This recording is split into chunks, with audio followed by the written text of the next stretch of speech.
স্পষ্ট ভাষায় পড়ার মতো করে সাজিয়ে দিচ্ছি। নিউজ টিভি সংবাদ শিরোনাম: নরসিংদীতে জাতীয় মৎস্য সপ্তাহ 2026 উপলক্ষে বর্ণাঢ্য র্যালি, আলোচনা সভা ও সফল মৎস্য চাষীদের মাঝে পুরস্কার বিতরণ অনুষ্ঠান অনুষ্ঠিত হয়েছে। গতকাল সকালে জেলা মৎস্য বিভাগের উদ্যোগে একটি বর্ণাঢ্য র্যালি শহরের বিভিন্ন গুরুত্বপূর্ণ সড়ক প্রদক্ষিণ করে।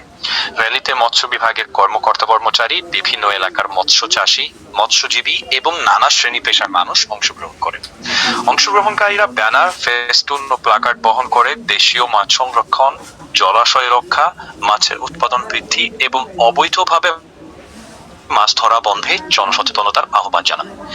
র্যালি শীর্ষে অনুষ্ঠিত আলোচনা সভায় প্রধান অতিথি হিসেবে উপস্থিত ছিলেন নরসিংদী 1 আসনের সংসদ সদস্য খায়রুল কবির খোকন। বিশেষ অতিথি হিসেবে উপস্থিত ছিলেন নরসিংদীর পুলিশ সুপার মো. আব্দুল্লাহ আল ফারুক। প্রধান অতিথির বক্তব্যে খায়রুল কবির খোকন বলেন, দেশের খাদ্য নিরাপত্তা, পুষ্টি ও অর্থনৈতিক উন্নয়নে মৎস্য খাত গুরুত্বপূর্ণ ভূমিকা পালন করছে। তিনি আধুনিক প্রযুক্তি ব্যবহার করে মাছ চাষ বৃদ্ধি এবং নতুন উদ্যোক্তাদের এ খাতে এগিয়ে আসার আহ্বান জানান। বিশেষ অতিথি পুলিশ সুপার মো. আব্দুল্লাহ আল ফারুক বলেন, মৎস্য সম্পদ রক্ষায় আইন মেনে চলতে হবে এবং অবৈধ জাল ও নিষিদ্ধ পদ্ধতিতে মাছ ধরা থেকে বিরত থাকতে হবে। তিনি মৎস্য চাষীদের নিরাপদ পরিবেশ নিশ্চিত করতে প্রশাসনের সহযোগিতার কথা উল্লেখ করেন।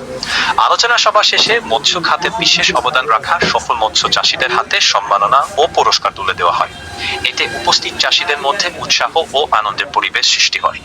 আয়োজকরা জানান, জাতীয় মৎস্য সপ্তাহের এ ধরনের কর্মসূচি মৎস্য চাষীদের উদ্বুদ্ধ করবে এবং দেশীয় মাছ সংরক্ষণ ও উৎপাদন বৃদ্ধিতে